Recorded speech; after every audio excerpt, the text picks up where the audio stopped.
Magandang gabi po sa bawat isa. Isa pong pagpapala ang tayo po ay magkasama-sama sa gabing ito para atin pong patuloy na purihin ng Panginoon sa kanyang kabutihan sa atin, pag-aralan ang kanyang salita at ipanalangin po natin ang mga kahilingan ng bawat isa. Kumusta na po kayo?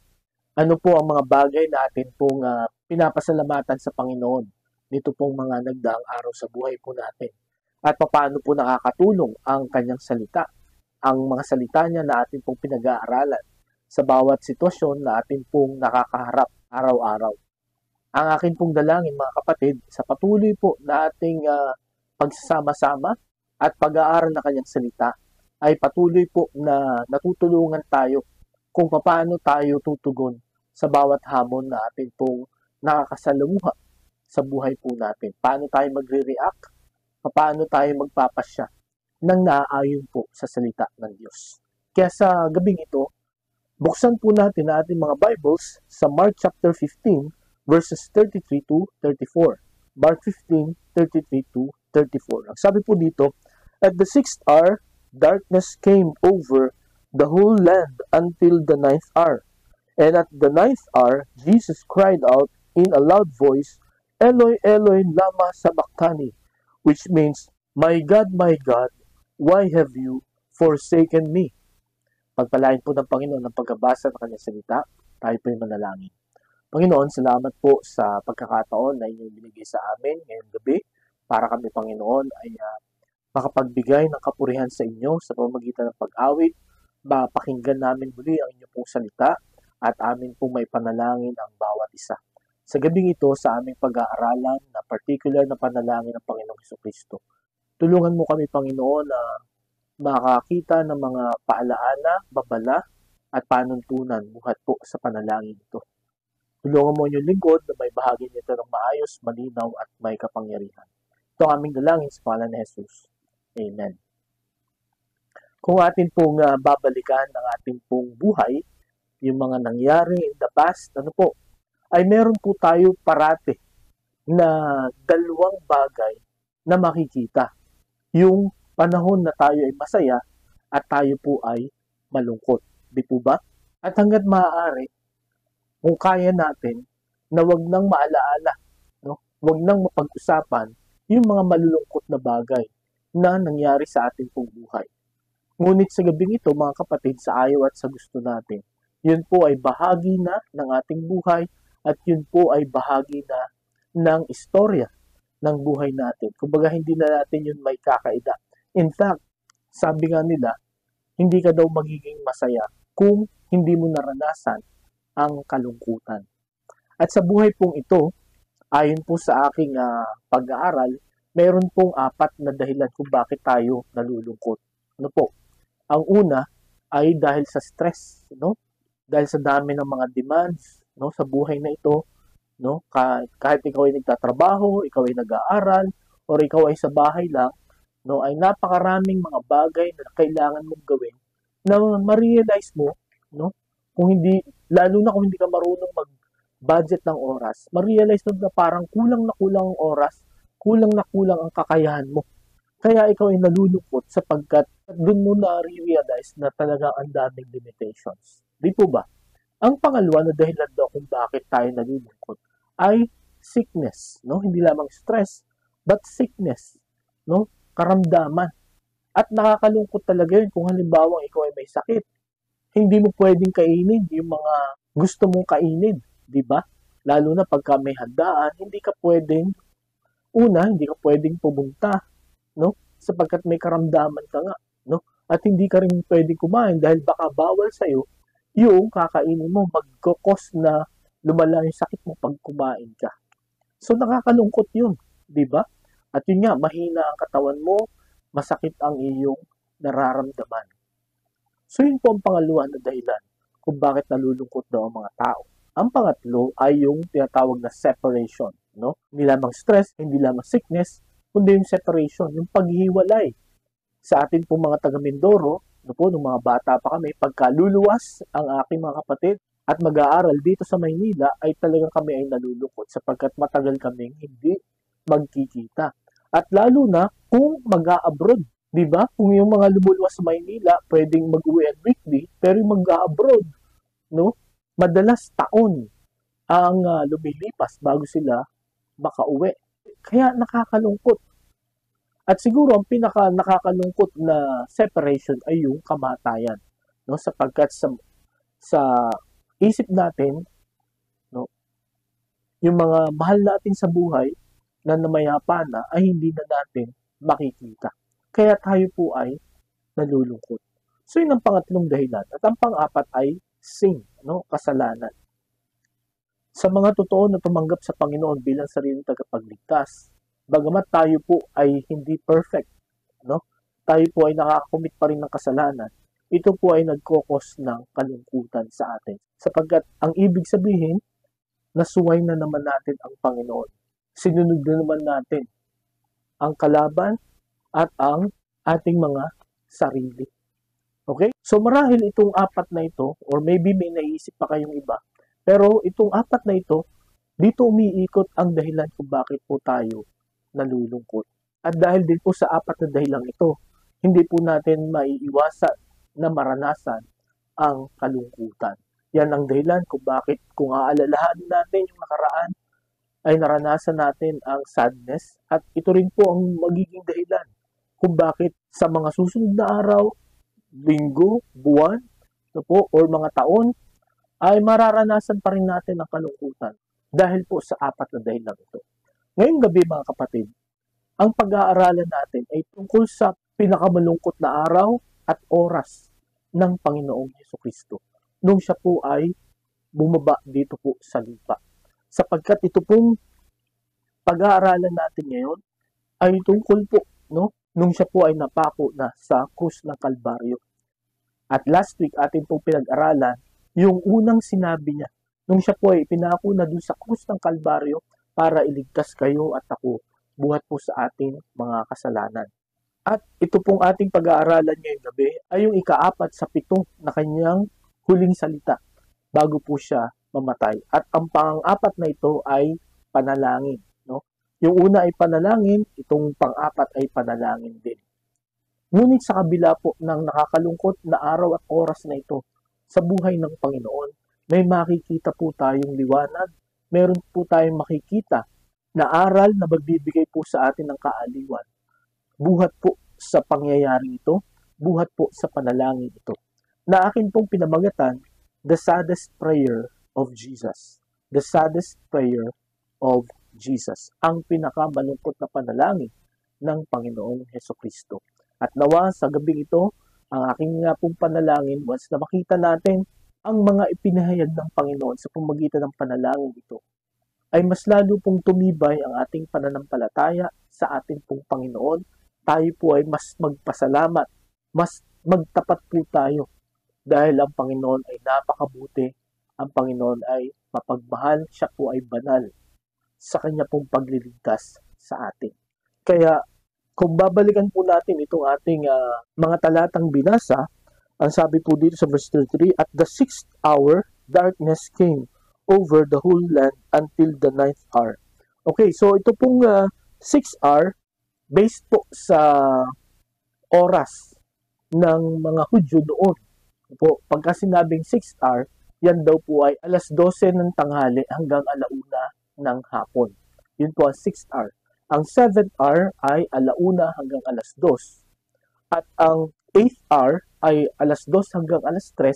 At ang 9th hour ay alas 3 hanggang alas 4.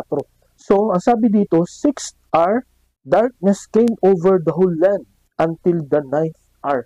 So, pamula alas 12 hanggang alas 3, no po, until 9th hour or hanggang alas 4 ay dumilim ang kapaligiran. At mababasa natin dito, mga kapatid, na nung mangyari yun, nagsalita ang Panginoon.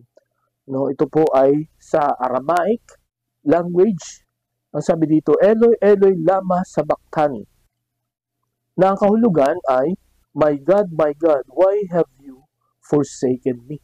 So dito po makikita natin, magtataka tayo, bakit sinabi ng Panginoong Hesukristo ito? No? Talaga bang pinabayaan siya ng Diyos Ama? sa puntong ito?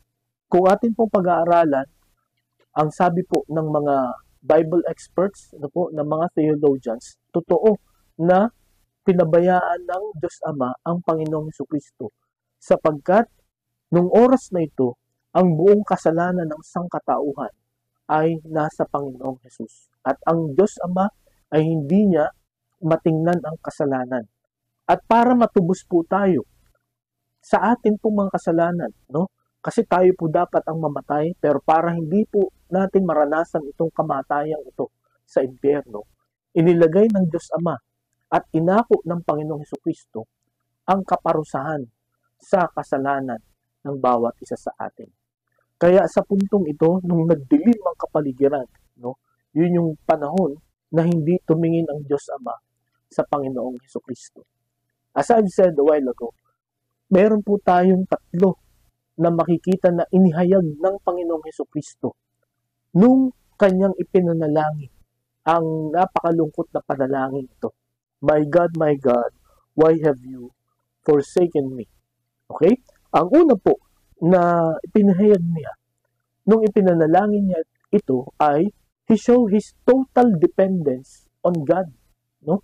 Pinakita niya yung kanyang buong pag-asa lamang sa Diyos Ama.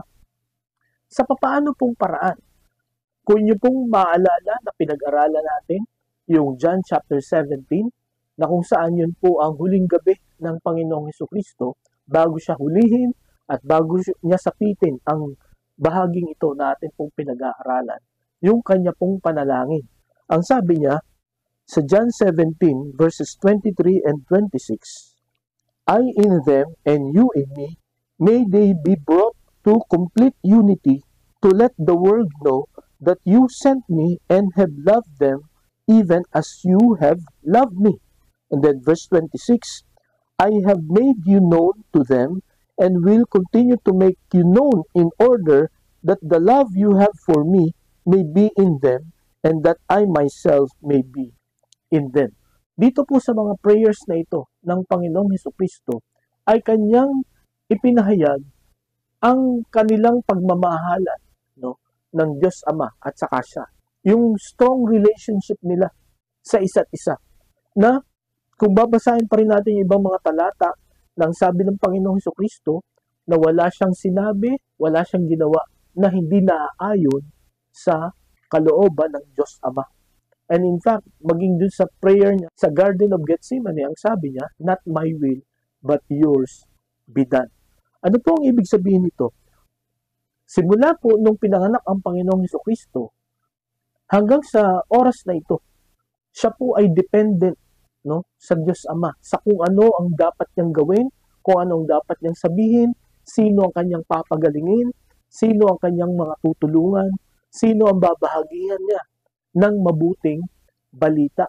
Kaya nung oras na yun, yung alas 12 ng tanghali hanggang alas 4 ng hapon, nung nagdilim, that's the first time na hindi nakatingin sa kanya ang Diyos Ama. That's the first time na winidhold ng Diyos Ama ang mga favors para sa Panginoong Hesukristo. Na para bang sinasabi niya sa puntong ito, ano ang mangyayari sa akin ngayong hindi ka na nakatingin? Ano ang mangyayari sa akin ngayong hindi mo na ako pinapakinggan? Kumbaga sa isang sasakyan, ano ang mangyayari pagka nawala na yung manibela? Diba? Or nawala yung gulong ng iyong sasakyan.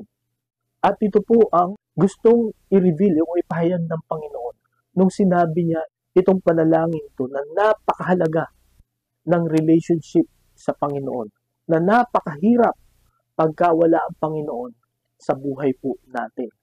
Okay? Ang sabi nga sa John chapter 15 verse 5, sabi ng Panginoong Hesukristo, I am the vine, you are the branches. If a man remains in me and I in him, he will bear much fruit. Apart from me, you can do nothing. Okay? Kung hindi tayo connected sa Panginoon, kung hindi tayo connected sa Diyos, wala tayong magagawa. Lahat po ng ating pagpapagal, lahat ng ating po mga pagpupursigi sa buhay na ito, lahat ng ating po mga accomplishments, kung wala po ang Panginoon, sa buhay natin at sa paggawa natin ng mga yun po ay walang kabuluhan, yun po ay walang kwenta.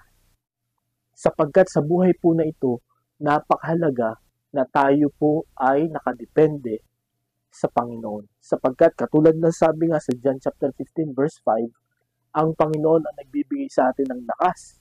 Ang Panginoon ang magpapabunga sa atin. Ang Panginoon ang ating gabay, ang Panginoon ang mangunguna, ang Panginoon ang magpapalakas sa bawat isa sa atin. So kung wala ang Panginoon, wala din tayo. Because He is our source. He is the source of everything. At pag wala sa iyo ang source of everything, wala ka rin. Wala din tayo. Kaya, nung sinabi niya na, my God, why have you forsaken me? Pinapakita niya yung kanyang total dependence on God. No? Na wala siyang magagawa, wala siyang ma-accomplish kung wala ang Panginoon. At kaya niya rin nasabi yun because of their strong relationship. No? Na for the first time, hindi tumingin sa kanya ang Panginoon at hindi nakinig sa kanya ang Panginoon. Para bang, halimbawa, sa isang nagmamahalan, marahil ito experience na ng marami sa atin. Yung halimbawa, nag-text sa'yo, tapos hindi ka kaagad nag-reply, nakapag-reply ka mga after 2 minutes, no? 'Di ba? Napansin niyo 'yun? Parang may discussion agad, no? May away agad, no? Kasi pagka kayo ay may maganda, matibay na relationship, talagang non-stop ang communication. As much as possible, gagawa ka ng paraan para maka-reply agad. Ganun po ang nangyari dito, no? Sa tindi ng relationship ng Diyos Ama at saka ng Diyos Anak, nung mangyari na nga po ito, na inilagay na sa balikat ng Panginoong Jesucristo ang kasalanan ng buong mundo. Hindi po siya tiningnan ng Diyos Ama, hindi rin siya pinakinggan. Kaya ito po ang kanyang naging panalangin. Na gusto niyang sabihin, walang halaga ang buhay kung hindi po tayo nakaasa sa Panginoong Diyos. Kaya ngayong gabi mga kapatid, napakahalaga na lagi po tayong dumepende sa ating pong Panginoon. At yun nga, sabi ng John 15:5, without me, you can do nothing. Wala tayong magagawa kung wala ang Diyos sa atin. Kaya ang kanyang inihayag dito, kailangan magkaroon po tayo ng relationship at hindi lamang basta relationship, kundi matibay na relationship sa ating pong Panginoon. Na pagka nawala siya, ay wala rin po tayong magagawa. So, ngayong gabi, mga kapatid, kumusta ang ating relationship sa Panginoon? Matibay po ba ito? Maayos po ba ito? Sa pamagitan po ng patuloy na ating pakikinig at pagsunod sa kanyang mga salita, yun po ang paraan para ito'y lalong tumibay, lalong tumatag sa paglipas po ng panahon, lalo na sa panahon ng pagsubok. Okay po? So, yun ang una na inihayag ng Panginoong Jesucristo nung kanyang ipinanalangin itong napakalungkot na panalangin ito. Ang pangalawa, hindi lamang po pinahayag niya yung total dependence niya on God, but secondly, He revealed the total depravity of man. No? Ipinahayag niya ang kawalan ng pag-asa ng tao. Okay? Na pagka wala ang Diyos sa buhay po natin, no? Ito po ang pinakamapanganib, no?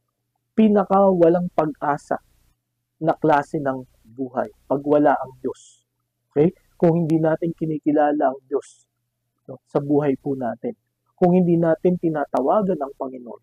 Kung ang source ng ating strength, kung ang source ng ating happiness ay hindi ang Panginoon, wala pong mangyayari sa buhay natin. At kung hindi ang Diyos ang atin pong dahilan kung bakit maaabot natin siya, ay mabibigo po tayo. Sapagkat ang sabi po sa Isaiah chapter 64 verse 6, all of us have become like one who is unclean, and all our righteous acts are like filthy rags. We all shrivel up like a leaf, and like the wind, our sins sweep us away. So makita po natin dito mga kapatid, lahat ng mga mabubuti nating gawa, no? Para kumbaga matuwa ang Diyos sa atin, para tayo mapalapit sa Diyos, ay para lamang isang napakaruming basahan. Wala po itong kwenta. Hindi po natin maaabot ang Diyos kung wala siya. At dito pinakita ng Panginoong Hesukristo kung ano ang itsura pagka wala ang Diyos sa buhay natin. Kung babalikan natin ang verse 33, ang sabi diyan, at the 6th hour, darkness came over the whole land until the 9th hour. I firmly believe, kaya ito na-record, itong talatang ito, no, ay para ipaalam sa atin that without God, our lives are in total darkness. Okay? Kung wala ang Diyos sa buhay natin, madilim ang ating pong buhay. Hindi natin alam kung saan patungo ito. Hindi natin alam kung ano ang mangyayari po sa atin. At yan po ang pinakita ng Panginoon nung ipinanalangin niya ito. My God, why have you forsaken me? Ipinakita niya kung gaano kahirap, no, pagka wala ang Diyos. Siyak po ang ating kapahamakan. Sapagkat yun nga po, katulad ng alam nating talata sa Romans chapter 3 verse 23, for all have sinned and come short of the glory of God. So yung talata po yun ay nagsasabi, no, na tayong lahat ay nagkasala, tayong lahat ay makasalanan, at tayo po ay hindi nakaabot sa pamantayan ng Panginoon. Bagsak po tayong lahat. No? Ibig sabihin yung atin po mga mabubuting gawa para maabot ang Diyos ay hindi sapat para magkaroon po tayo ng kaligtasan. Kailangan natin ang Panginoon. At ang isang tao na namumuhay sa kasalanan, ang isang tao na hindi umaasa sa Diyos, ito po ang larawan na pinakita ng Panginoong Hesukristo. You will be forsaken. Kung wala ang Diyos sa inyong buhay. At katulad ng nakalagay nga dito sa verse 33, napakadilim ng ating kapaligiran. Kaya ngayong gabi mga kapatid, tinanggap na po ba natin ang Panginoong Hesus bilang sarili nating tagapagligtas? Sapagkat yan lamang ang paraan para po tayo magkaroon ng relationship sa Panginoon. At pagka nasa atin na po ang Panginoong Hesukristo, magliliwanag na po ang ating po buhay. Sapagkat ang sabi ng Panginoon sa John chapter 8 verse 12, when Jesus spoke again to the people, He said, I am the light of the world. Whoever follows me will never walk in darkness, but will have the light of life. So, para magkaroon ng liwanag ang ating pong buhay, para makita natin ang ating pong dinadaanan, para hindi po tayo mapahamak, at para makarating po tayo sa ating dapat puntahan, kailangan po natin ang Panginoong Hesukristo, who is the light of the world. At ang sabi niya, sino man ang susunod sa akin will never walk in darkness.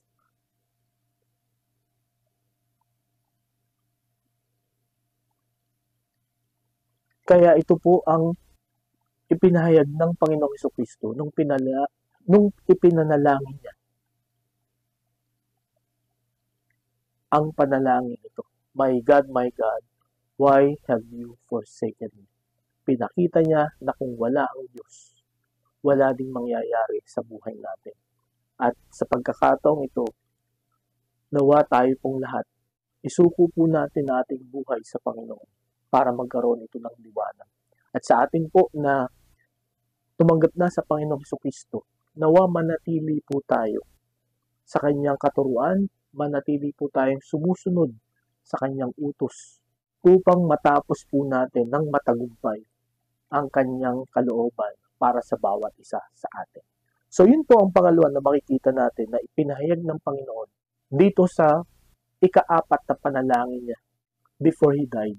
Ano po? Una, pinahayag niya yung kanyang total dependence on God, na dapat ganun din po tayo. Pangalawa, the total depravity of men, na wala pong mangyayari sa buhay natin kung wala ang Diyos. Kaya kailangan po na tayo ay sumampalataya sa ating Panginoon. At ang pangatlo, at ang panghuli, the total deliverance from sin. Okay? He revealed the total deliverance from sin. Ipinahayag niya sa pamamagitan ng panalangin ito yung lubos na kaligtasan natin buhat sa kasalanan. Balikan natin yung prayer. Ang sabi diyan, my God, why have you forsaken me? Okay? Nangyari po ang mga bagay na ito, no? The Father has forsaken His Son because of our sins, no? And because of that, no, we are accepted by God, no? Dahil sa kanyang pinabayaan ang Panginoong Kristo, tayo po ay nagkaroon ng kaligtasan, tayo po ay tinanggap ng Panginoon bilang mga anak niya kung tayo ay sasampalataya sa kanyang ginawa doon po sa krus ng Kalbaryo. He was forsaken so that we will not be forsaken. He entered the darkness so that we can walk in the light. And He died on the cross so that we will live forever. Kaya doon po makikita natin kung gaano tayo kamahal ng Panginoon. No? Sa kabila ng ating matinding pagsuway, sa kabila ng ating pagre-rebelde sa Panginoon, gumawa ng paraan ang Panginoon para tayo po ay manumbalik sa Kanya. At ang tanging paraan ay ang pagkamatay ng Panginoong Jesucristo. Doon sa krus ng Kalbaryo, ang pagkamatay ng Kanyang kaisa-isahang anak. At hindi lang siya namatay, ano po? Ito nga po sa panalangin ito. God has forsaken Him for us to be accepted by Him. Kaya ngayong gabi, mga kapatid, bagamat nakakalungkot ang panalangin ito, ngunit meron pong tatlo na pinahayag na katotohanan ang Panginoong Jesucristo na magbibigay po sa atin ng kaaliwan at pagpapakumbaba at pasasalamat dahil ang Panginoon ay mabuti, ang Panginoon ay mapagmahal, at ang Panginoon ay banal. Okay? Kaya niya kailangang parusahan ng Panginoong Jesucristo. Kaya niya kailangang parusahan ng Panginoong Jesucristo sa halip na tayo po. No? Sapagkat ayaw ng Panginoon ng kasalanan. Gusto niyang tanggalin ito sa buhay natin. At para mangyari ito, katulad ng alam po natin, kailangan may magliligtas sa atin na isang tao na walang kasalanan. At walang tao na walang kasalanan. Kaya ang Panginoong Jesucristo na banal, hindi nagkasala ever, no? Siya ay kailangan niya magkatawang tao para mailigtas po ang bawat isa sa atin. Kaya purihin, no, pasalamatan po natin at paglingkuran natin ng buong katapatan ang ating pong Diyos, ang Panginoong Jesucristo. Sapagkat kung hindi po nangyari ang mga bagay na ito, walang pag-asa ang buhay natin. No? Pagkamatay natin, tapos na. No? Ay napakaikli ng buhay dito sa lupa. Di po ba? Pero salamat sa Panginoon sapagkat may napakaganda siyang plano sa bawat isa atin. Gusto niya na tayo ay magkaroon ng buhay na walang hanggan na kasama siya. Okay? At yun po ay walang katapusang kasiyahan, walang katapusan na pagsamba, pagpupuri sa ating pong Panginoon. Na yun po ang dahilan kung bakit po tayo nilikha niya. Kaya sa gabing ito, mga kapatid, ang panalangin ito ng Panginoong Jesucristo ay nagpapakita kung gaano kahalaga ang relationship ng Panginoon at kung gaano kahalaga ang sakripisyo na ginawa ng Panginoon sa bawat isa. Kaya mga kapatid, bilang tugon sa sakripisyong ito, nawa ay patuloy tayong magtapat sa Kanya. At sikapin po natin sa pamagitan ng biyaya ng Diyos na sundin kung anuman ang inuutos niya sa atin. Sapagkat sa pamagitan lamang nun, maluluwalhati po natin ang ating Panginoon. At doon lamang po natin may papahayag ang ating pong pasasalamat sa sakripisyo, sa kabutihan na ipinaramdam, ipinakita at ibinigay sa atin ng ating pong Panginoon. Sa panahon po ng pagsubok, sa panahon ng pangamba, sa panahon ng krisis, katulad po ng naranasan ng Panginoong Jesucristo na ito, nawa huwag nating makalimutan na sa Diyos lang tumawag. Ipinahayag ng Panginoong Jesucristo na katotohanan nung ipinanalangin niya yung malungkot na panalangin ito. Pinahayag niya yung kanyang total dependence on God. Ipinahayag niya yung total depravity of man. At ipinakita niya yung total deliverance from sin. Ang Diyos lang ang makakapagligtas po sa bawat isa sa atin. Kaya sa Diyos lang po tayo tumawag at umasa sapagkat siya lang ang makakatugon lahat po ng ating pangangailangan. Tayo po'y manalangin. Panginoon, salamat po sa amin pong natutunan ngayon pong gabing ito. Salamat sa Panginoong Hesukristo na pinasan niya ang kasalanan ng buong mundo para magkaroon po kami ng kaligtasan. Tulungan mo kami na patuloy na sumunod sa Kanya. Kung may isa o ilan dito na hindi pa nakakilala sa inyo, sana isuko nila ang kanilang buhay.